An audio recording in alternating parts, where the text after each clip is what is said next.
வெந்தயக்களி செய்ய போகிறோம். இப்போ வெந்தயக்களிக்கு நம்ம வந்து ஒரு கப்பு அரிசி எடுத்திருக்கேன், 1 டேபிள் ஸ்பூனு வெந்தயம் எடுத்திருக்கேன். இப்போ வந்து நம்ம இதை வந்து தண்ணி ஊற்றி ஊற வைப்போம். இப்போ இந்த இதில் ஒரு 5 மணி நேரம் ஊற வச்சுக்கிறணும்.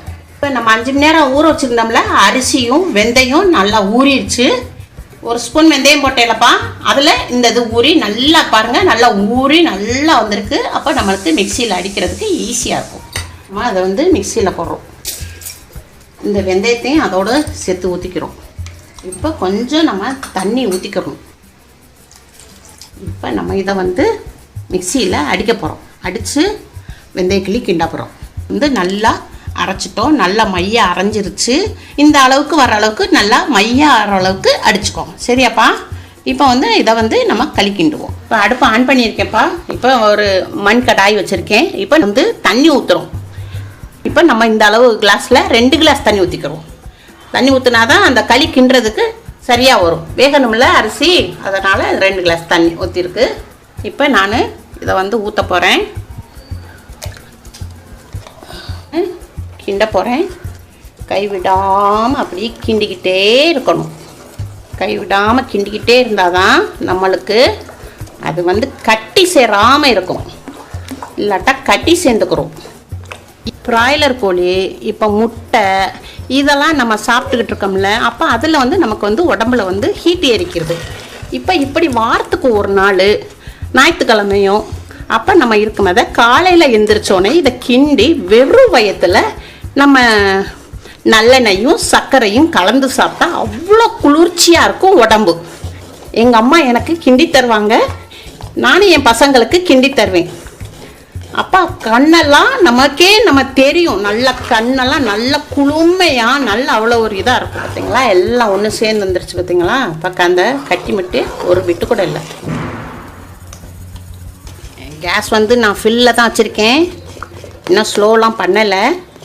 இன்னும் கொஞ்சம் கொதிச்சு வரட்டும், வந்த பிறகு நம்ம ஸ்லோ பண்ணிக்கிறோம். நுர கட்டி வருதுப்பா, பார்த்தீங்களா? இப்போ கொஞ்சம் கொஞ்சமாக நிறம் மாறுது பாருங்கள். இப்போ நம்ம கொஞ்சம் ஸ்லோ பண்ணிக்கிறோம்.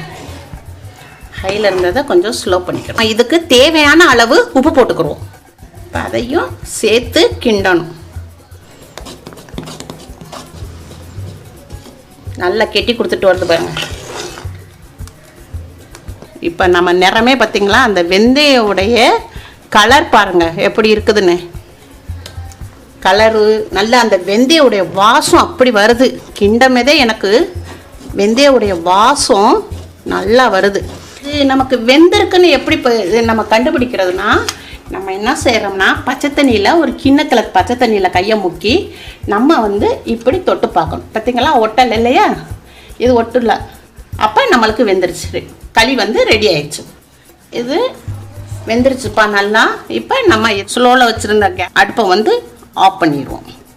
பிள்ளைகளுக்கு நம்மளுக்கு தேவையான அளவு செக்கு எண்ணெய், தும்ப எண்ணெய் இருக்கும், அதை நம்ம வாங்கி இந்த நல்லெண்ணெயை மேலோட்டமாக ஊற்றிக்கலாம். உங்களுக்கு எவ்வளோ தேவையோ அந்த அளவுக்கு எண்ணெய் ஊற்றிக்கோங்க.